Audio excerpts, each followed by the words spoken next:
these two teams. Seattle riding a 5-game win streak. DC slipping up against Orlando, but the offense still looked good. And they seem to be getting better offensively with the quarterback play every week. What goes around comes back around, as Beyonce once said. You go from losing a game by 1 to winning a game by 1 point. They turn the building into Lemon Field, and they complete the regular season sweep of both St. Louis and Seattle. This team just continuing to impress me. And we were right. It was a completely different ball game from the week 1 version from top to bottom.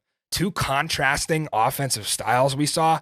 Fred Keiss, who likes to utilize the run game. Seattle game planned well for it, stacking the box, so they went to the short pass a lot. Set up the occasional deep ball for DC. Chris Blair with a phenomenal game, just seems to run by everybody that's covering him. On the other side, June Jones, whose offense scores more touchdowns of 40 yards plus than they do from inside the 10, they were balling out. They were getting those big plays. Here's the Seattle Sea Dragons in a nutshell, guys. If you want a situation that defines their entire season offensively, just look at a scenario in this game. They tried 2 3-point conversions all night. On one, they get a DC penalty, puts them at the 1-yard line. On another, they commit a penalty that backs them out to the 25. Now, if you didn't watch the game and I asked you which one of those 3-point conversions was good, from the 1 or from the 25, 99% of you would tell me the 1. Chris Zook would probably say the 25 because he knows this team and how with more space they're able to operate better. Now, it was a miracle catch off a tip by Blake Jackson, but you get my point here. DiNucci had more room to convert, more room to scramble around, and it just seems like maybe an inside job. Should DC have declined the penalty in that case? No, we're not going to give you all that extra room. Obviously, you can't. But Greg Williams on that 1-yard line 3-point conversion, sending Kentrell Bryce flying up at Darius Bradwell was a great call to dial up the safety blitz there. It was kind of weird, and Zook mentioned this, that Phillip Lindsay, after scoring the touchdown there in the first quarter, they didn't go right back to him on the point try. They go to Bradwell. I thought that was maybe the wrong move. But we had interesting swings in this game, right? You had that big 1-point conversion miss, or the 1-yard line 3-point conversion miss. That would have gave Seattle the lead. But then they got 2 points back later on when DC had a 2-pointer and Tamu was sacked. He fumbles. It looked like he was down. Blandino said, well, we got a recovery. This may have been the heads-up play of the game. Tyrell Adams ran right through the whistle. You hear him blowing it dead. Nobody from DC's chasing. Forget about it. He's in the end zone. Great heads-up play to not stop because he knows they're going to look at it, right? And they're going to eventually say it's a 2 for Seattle. And that was something we went back and forth on. We weren't sure watching the game because we haven't seen it all year if in this league you could return a conversion and get the points for it. But a heads-up play by Adams to do so, it ended up mattering down the stretch. Jordan Tamu did get his redemption eventually. He was a star of the show, guys. 247 yards passing on just 17 completions. If my math is correct, that's damn near 10 yards per pass. Just incredible from Jordan. 4 touchdowns. Not enough is said about how good this Fred Keiss offense has been in the red zone. They take 4 trips down there. They end up with 4 touchdowns. They don't settle for any field goals, which was an issue against Orlando. Remember, they settled for the field goal late in that game. Matt McCrane missed a 29-yarder. So I didn't want to see McCrane out there. He's been a solid kicker this year, but everybody wants to score 6. You don't want to have to send the kicker out. And they did just that. And listen, I'm a Packers fan. So I've been used to, in my life as a football fan, watching Aaron Rodgers go down there and become automatic inside the 10. I'm not comparing it to Rodgers, but if the XFL had a version of that, it's been DC so far. And especially in this league. Look at how bad some of these teams have been at the goal line. Obviously, Seattle's had their issues in the red zone.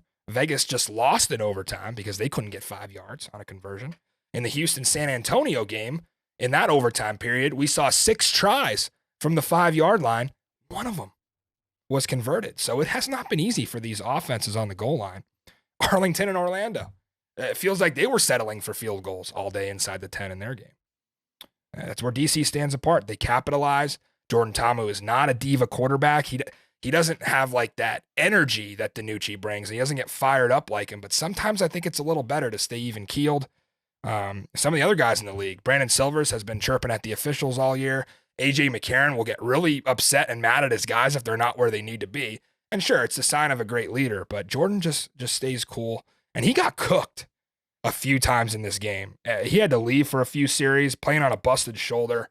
You saw how much pain he was in throughout the game, playing through it. We will see what his status will be. But an interesting scenario. Do you go with De'Aaron King next week and play the Anthony Beck card with what he did with AJ McCarron? Do you trust your backup to get you a win? Here's the situation when we ask you that. St. Louis can win out, and if they go 8-2, DC has to win one of their next 2 games. Week 10 is in San Antonio. That's the key here, right? So if you give Jordan the week of rest and his shoulder is very sore and you want to take the game off against Arlington, you may be able to get away with that. It worked out in St. Louis with what they did with McCarron. Going back to this game, you have to credit Seattle's fight at the end here. The first half was not very good for them. They really struggled through it. They had 5 drives. They punted on 4 of them. In the second half, they have 10 drives, punted once. They outgained DC by 31 yards. DiNucci had 11 more completions than Ta'amu, and they won the turnover battle.